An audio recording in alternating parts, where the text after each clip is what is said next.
So in the last class, we have created the Angular application and we have seen how we can run, and we have also seen about the components and the data binding. So before I will go and start the data binding concept, let us add the third party libraries to work with the classes. Like we have the UI libraries like Bootstrap, we have the AG Grid. This will be used like to make some look and feel like we use the normal CSS. In the same way, we using the normal CSS. Instead of using the normal CSS, we can use the UI library.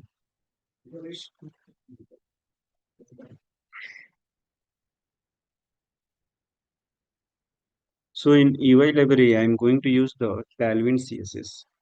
If you see in the current job description, you'll see the Tailwind CSS are more in demand as compared to the other UI library. So to include in our Angular application, the Tailwind CSS, we have the step one. We have, I will go and do all this through the command. So to install this one, we have the command npm either I or install, and then -d, and then tailwind at the rate, and I want the latest version of this one. So sorry, tailwind css, and then at the rate latest. So let me go and open your project, whichever we have created in the last class. So open and the 9 p.m. project. Expand this, close. I will go and open the terminal, and in this terminal I will write cmd cls, and then we have npm I -d tailwind css at the rate latest. So it will go and it will install the tailwind css for me over here. Let me check. Not npm tailwind css. Okay, I have written the wrong spelling mistake. So npm I -d and tailwind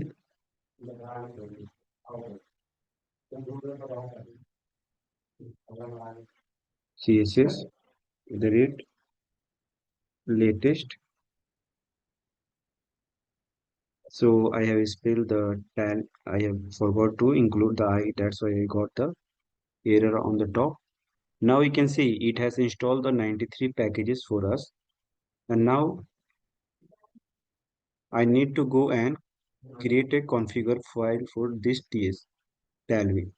So for that one, step 2, we have now when we do this npm, so you need we related to the packages. We don't write the packages, so you can use the npx tailwind css init. So it will go and it will create a configure file for us. So let me go over here and create npx tailwind css init. So now you can see it has created the this typescript config.js file. In this content, now we have to go and give the path on which this should be get applied. So you have to remember this dot /src double asterisk single asterisk, okay, and then dot, and then opening and the closing, and then we have the HTML and then the TS. So you can see on these two files we have, you will get this whole step. If you go to the Tailwind official website, you will going to get this over there. Now we have done this, save, and now we will go and open the global file, which is our style.cs file, and I will go and I will write Tailwind,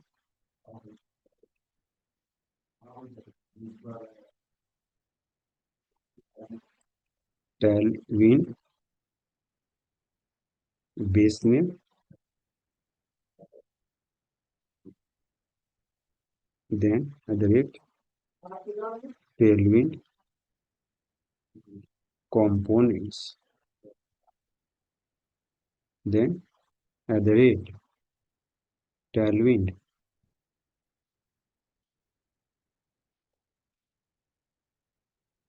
with utilities.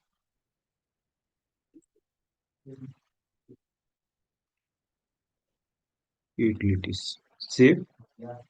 And now to check whether the Tailwind has been configured successfully or not, we'll go and we'll create a simple h1 tag. And over here, suppose we have this one. So I will go and put inside the h1 and put this title inside this. And now I will go and run the applications. So as we know, to run the application, we have the command of ng s hyphen o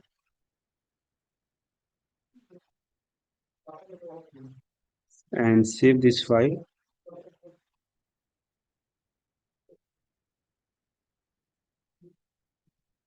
And now it has compiled and it is running successfully and we got the output. Now let's go and apply the CSS over here.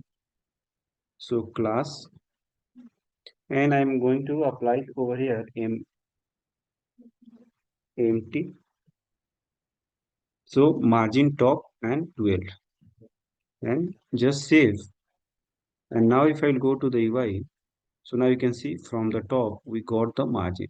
If you go and do the inspect of this one, so you'll see, so 12 is equal to 3 RAM.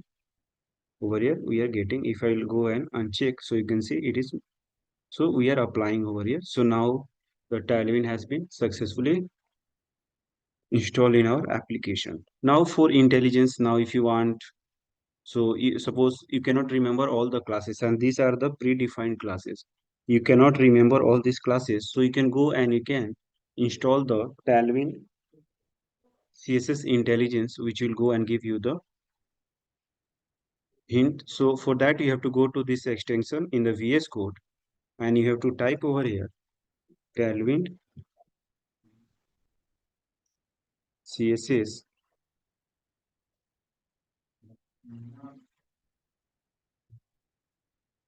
intelligence. You can see over here we have the Tailwind CSS. So I have not installed. If I'll go and install this Tailwind CSS, so now we have installed this Tailwind, and once I will go and suppose instead of and then class and then you can see now I am getting the intelligence.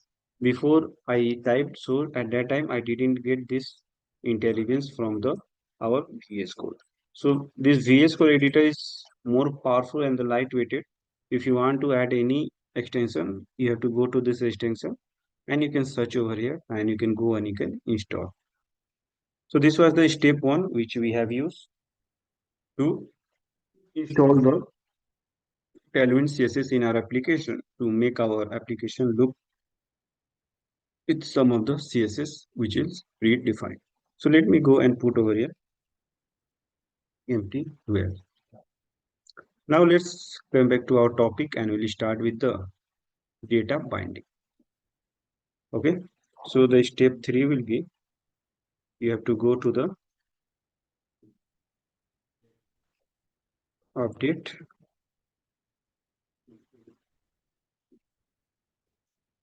tailwind dot config dot js, and over here in the content already it will be there. Just you have to go and you have to update. So let me copy that.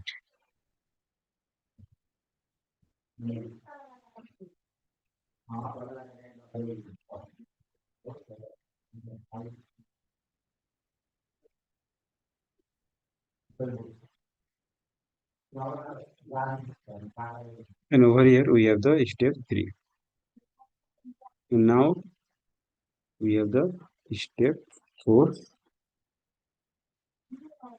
So in step 4 we have the style.css. We have to go and we have to include all this like average tailwind base name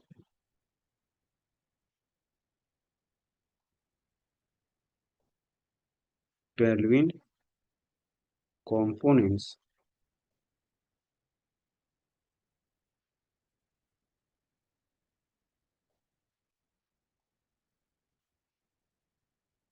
tailwind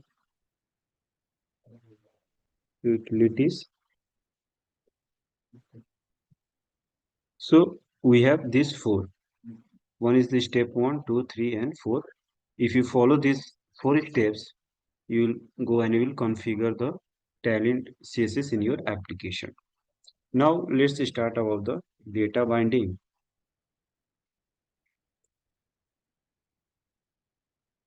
in Angular. So as we know, the data binding is one of the core features in Angular.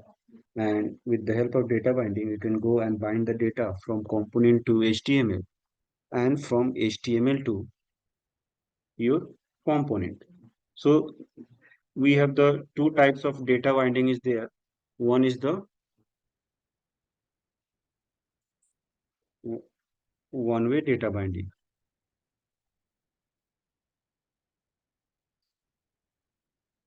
and then we have the two-way data binding. Okay, so now let's first understand about the data binding concept.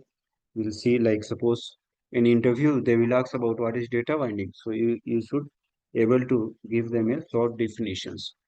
So we can say that in data binding in Angular help us to like bind or communicate or transfer your data from component to your HTML page or from HTML page to your component. It can be the one way or two way, means it will just bind the data or communicate, or you can go and you can transfer the data. So over here I can say data binding in Angular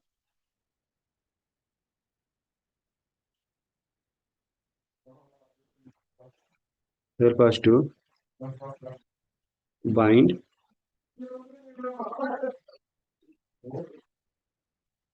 communicate, and transfer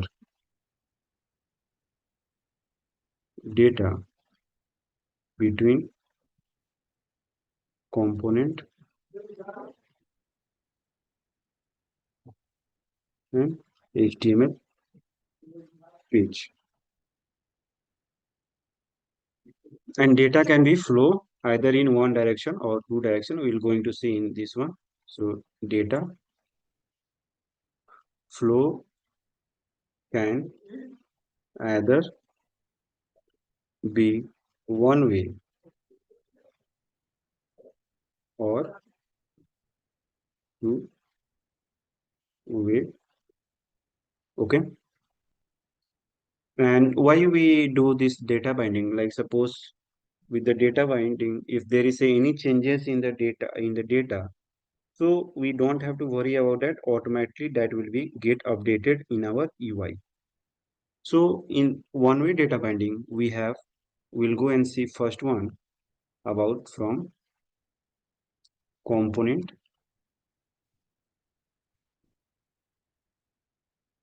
component to view. And when I talk about the component, so component is your .ts file and view is your dot .html file. So the first concept we will take in one-way data binding is the interpolation,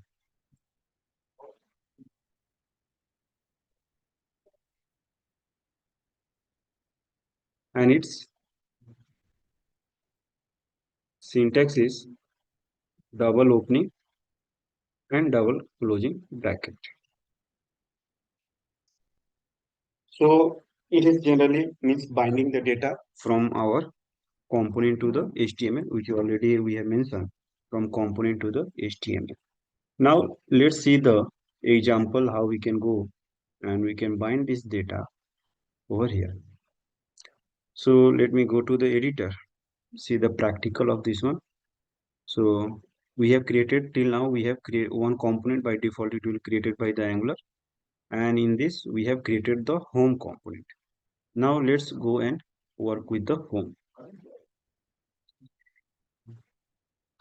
and to work with this one let me go and declare a property over here. So I will go and for already in the app.component we have a property of title, and that title property with the help of a string interpolation we are rendering over here.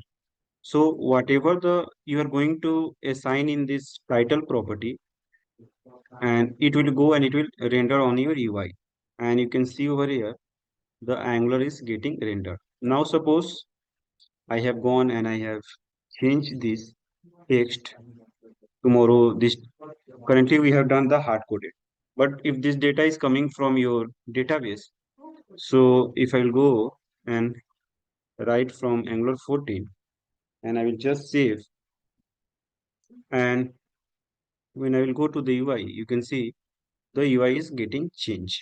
Now let me make it two screen so you can we don't need to navigate over here. So save,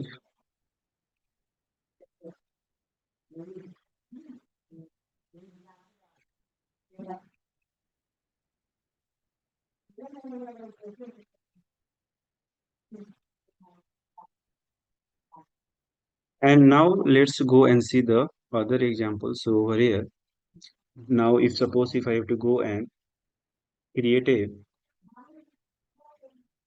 object in the our class, means object I am going to create over here in our TS. So I can create on the top, I will go and I will declare like suppose user, and in TypeScript we have the advantage that we can go and we can define the type over here, but this is not possible in the case of JavaScript. So we have the different data type. We'll see. Suppose I have given over here any. So any data type, it will go and it will take like int. It can take the Boolean value. It can take the string value.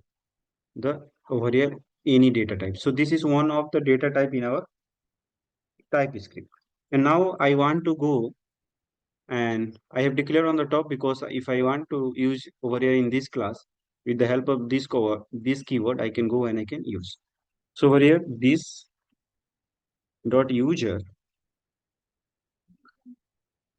and I can go and I can use. So let me go and use inside the constructor because so constructor over here. So we have not defined any life cycle or any method. So we'll go and we'll use inside the constructor. And in this I am go and I will define the name. So this is the object, and in object we have the key and value. So name is your key, and like suppose Peter Smith is your value. In the same way, I will go and I will age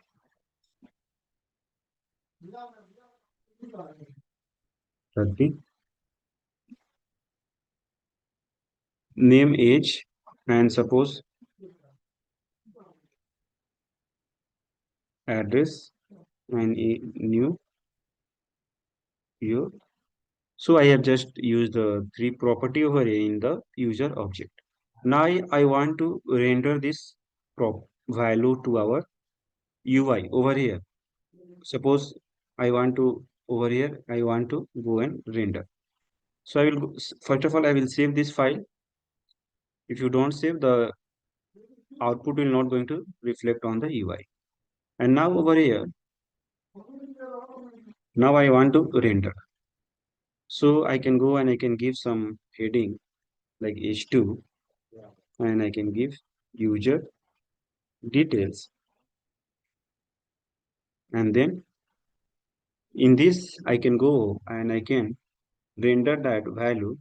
So to render that, suppose I have taken name and then we have the user. User is the object and then dot name.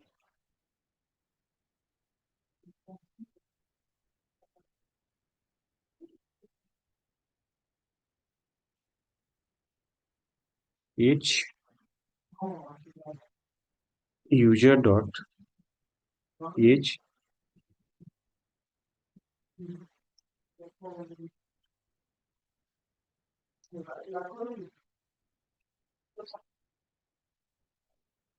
and over here I will go and I will get address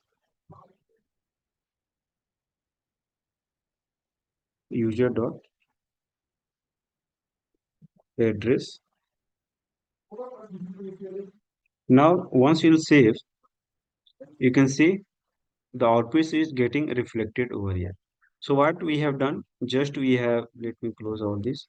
So we have created the object over here, user name and the age and the address. And as we know, if I have to go and access the value of the object, so object name dot whatever the property you want to access.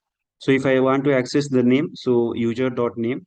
If I want to access this age, so user dot age and address. And just I prefix with some of the text, name, age, and the address. And this the value is getting rendered. So you can see in the double string, we are using this and we are using the user dot name, user dot age, and user dot address, and we are getting the value. Now, if you want to go and check this object in the JSON, so you can do that as well. So just you have to go and use the JSON pipe. So for that, P and then user is our object, and I want to go and convert into the JSON. Save, and you can see whatever the object you have, that is getting converted into the JSON data over here. So whatever the data we have, we are converting into the JSON format.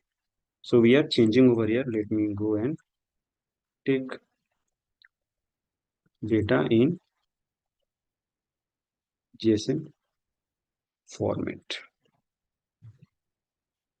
So we have converted the JSON into the over here. So we can go and we can render the string. In the same way, if I'll go and if I have to render like 2 plus 5, save. So I will get the 6 over here. This is possible. We can do the arithmetic operation over here. But we cannot do any assignment operator. See, if I'm going to try over here, like suppose marks is the property, and I'm going to apply like some 70 over here and try, and I will suppose that this will be go and render, so I will get the exception. And you can see over exception we are getting parser error, binding cannot contain assignment at column. So if you want to display the 17 over here, so you have to just follow the step which we have followed over here. You have to create a property, and in type script, the integer value have the number data type, and we have gone and we have assigned the 70 over here. So now we have assigned the 70, save this, and now go to the UI, and instead of assigning over here, you can go and just render the value. So now you can see we got the output. We can call the method as well. Suppose we have the p method and we have this string interpolation, and this string interpolation we have the get name. Okay, and this is the parenthesis to create the method. And if you're declaring the method on .html and it is not be present in .ts file, then it will throw the exception. See, we'll got the exception. Property get name does not exist on type app component. So always you are going to get. So always try to whatever the method you are getting, just try get name, and I will over here I will write the alert and over here write hello,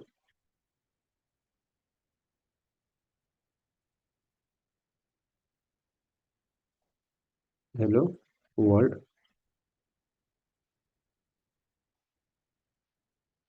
save,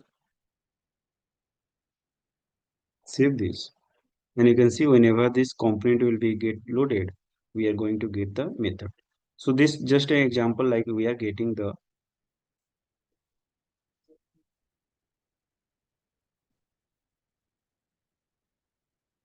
we can go and we can call the method as well. So generally in our cases while working with, we generally use to render the value using with the help of the string interpolation. So I have showed you how we can go and we can use this using the object. Later in the classes when you go and learn, so we'll see how we can go and we use the directive concept and how we can render the array or array of object, how we can go and we can render using the string interpolation. And you can see the value is passing from the component to the .ts file to the .html file. We cannot do anything over here in the .html, and we can pass the value to our .ts file. So this was the first example of the string interpolation. Now we'll see how we can go and we can use the property binding. Okay, and property binding also works from our component to view. So go to the over here, and in the string interpolation over here we'll go and erase the property binding,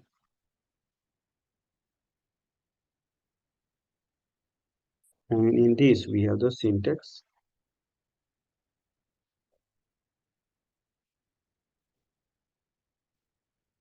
of this square bracket, and this also works from the component to our HTML page, but this generally implemented on our HTML attribute. So this property binding generally work implemented on our HTML attribute. So let's take an example of this one and we'll see how we can go and we can use this one.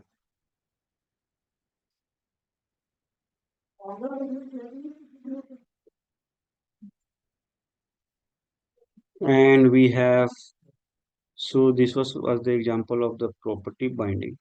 Now let me go and create one HR,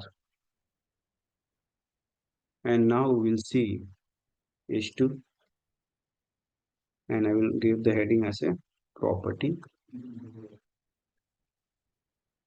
binding,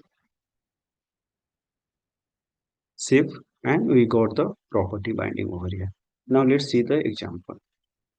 So for this, now I will go and do the use the same thing. Like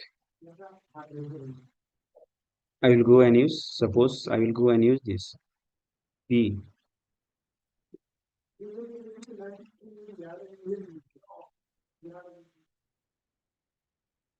And over here we have the name.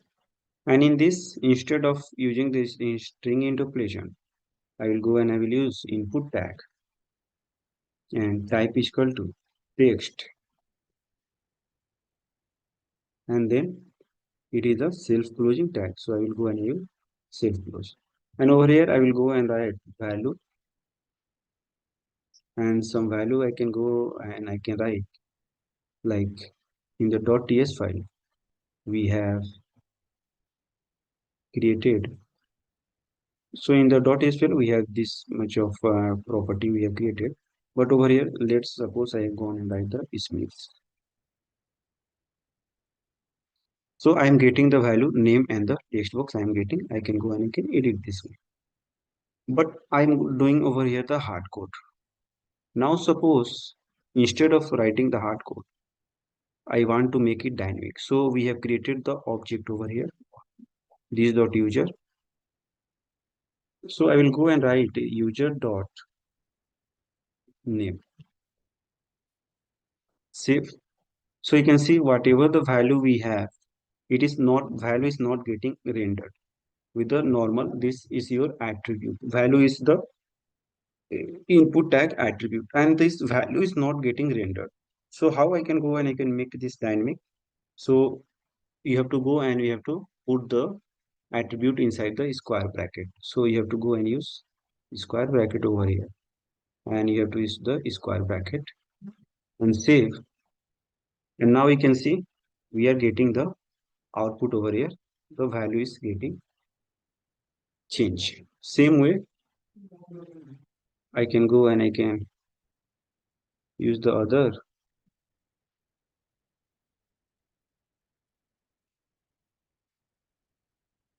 and over here user dot h, and over here I'll go and write h, and in the same way I will go and I will write the address and user dot address. Save, and we are able to get over here the property binding, the name, age, and the over here the address we are getting. So in this also you will see we are passing the value from our .ts file to our .html file. We have not passed the value from our HTML to .ts. So these two will go and pass the value in one direction, and it will be from component to HTML. And there is one more which will go and pass in one direction only, but it is from the our view, or you can see HTML or DOM, whatever the name you want to give, it will be template, anything. So HTML,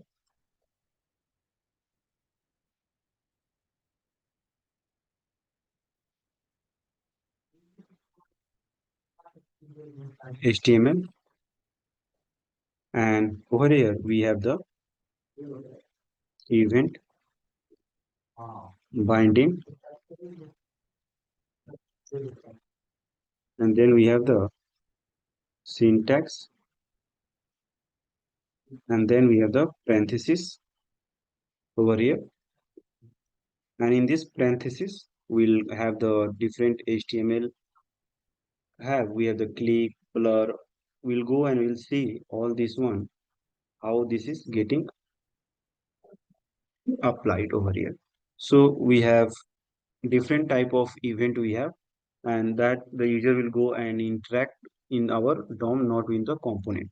So this view to HTML, the user will go and interact on our DOM. So let me go and create a button on our UI, and I will go and again create a HR, and in the H2 I will go and give event binding. Save and scroll down. So you got the event binding. And in this, I will go and create a button, and then I will go and use it click. So in a JavaScript, you will see that we have the option of on click, on blur, on key press, on mouse over. So over here, there will be no on. It will be click, blur, key press, all event we can go and you can put into this parenthesis. And then you have to write the method. So on the click of this button, this method will be get called. So like, so suppose over here, I have given save data. And in this save data, I have gone and created save over here. And if you want to go and apply the CSS of the Tailwind CSS, so we have the btn.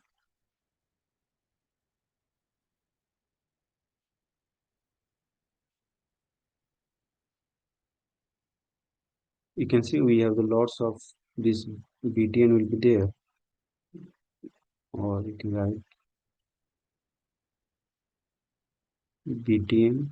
Some classes you can go and you can create, save, and see we have not written this method on .ts, so we are getting the exception. So we require to go and write on our .ts file. So I will go and write on this one, save. And now you can see we are getting some dark over here in the chocolate, and over here we have the, we'll see how we can go and you can create this more stylish, but we have created the button. And let me go and change the size over here.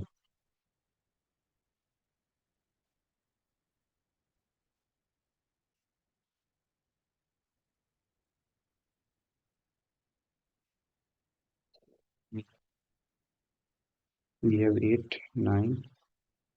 Suppose I have gone and given 9. So it has increased, or give over here some 600.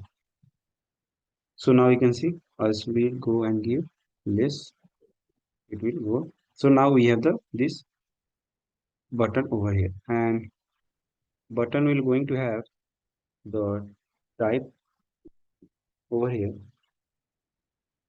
and that will be the submit. Save.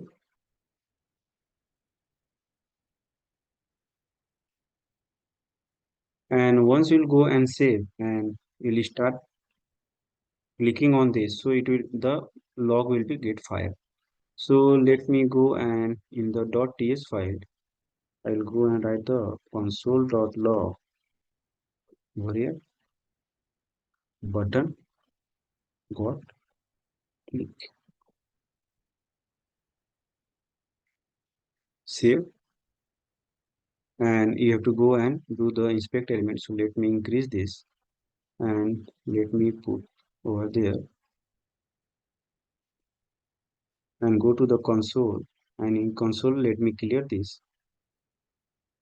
And once I click on button, you can see button got clicked, logged over happens. So with the help of the event binding, you can go and you can perform the action on the DOM or your UI, and that we can go and you can capture on the our .ts file. So generally this happens when you want to go and you want to submit the some form data, or on the click you want to do some activity on your UI. So at that time you can go and do the you can use the event binding, and its syntaxes is the parenthesis, and inside the parenthesis you can go and you can put all your event handler, which is I have given you the few examples like click, on, key press, blur, input, all you can go and you can pass over here in the this parenthesis. So this was like the concept of one-way data binding. Now we'll see about the two-way data binding. So when you go and work with the two-way data binding, so its syntax is the data will flow from component to view and the view to component in the vice versa. And syntax, you can see that is the combination of property and then parenthesis, and inside this we write the ngModel, and we'll go and we'll type something over here. So currently if I'll go and type over here user dot name, and I will try to access this one. So let me go to the UI and go to the HTML and scroll down.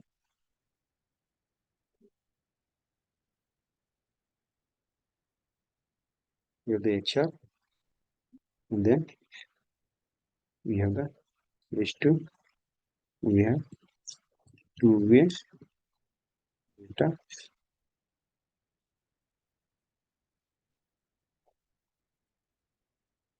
binding.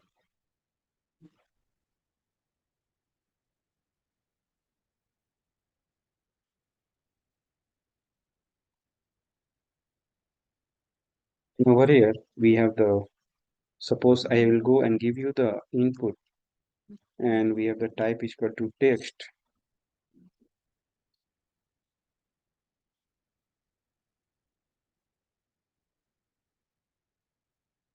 and ngModel user.name, and once I will save, you'll get the error which I have talked yesterday. So when you work with the two-way data binding, you have to go and you have to include the forms model. Otherwise, it will get the error. When you work with the one-way data binding, we don't require to include any modules. So to include the modules, we have to go to the app.module.ts, which is our parent for timing when you go and separate the module. So over here, I will go and I have to write import from other rate Angular/forms. And in this, I will go and write forms module. And if you are including any module, you need to register in the imports array. So I need to register over here forms module. And now once I will save, you will see that this error will go. Now you can see this error is gone over here. And whatever the user value we have written, it is getting logged. Now let me go and user.name I will render below. So we'll see the difference. What is the difference of the two-way data binding? I will go and put this inside the paragraph tag. Save, and you can see both the values we are getting the render. If you see, I am doing the changes in the text box. The changes happening in the paragraph as well. If I will doing added in the text box, you can see this is getting added. So this is the way the two-way data binding is happening. Whatever we have written in the .ts file, it gets reflected on the UI, and when I am doing the changes on the UI, it will be get reflected in the .ts. When you go, suppose when you have to perform some CRUD operation, so in the CRUD already the data will be there against some ID, and when you go and click on edit and you have gone and modified that text, so that will be get updated. The text value will going to have the updated value. So whatever the field you are going to update, that will going to be the, that field will go and update in our database. So this was about the data binding concept in the our Angular.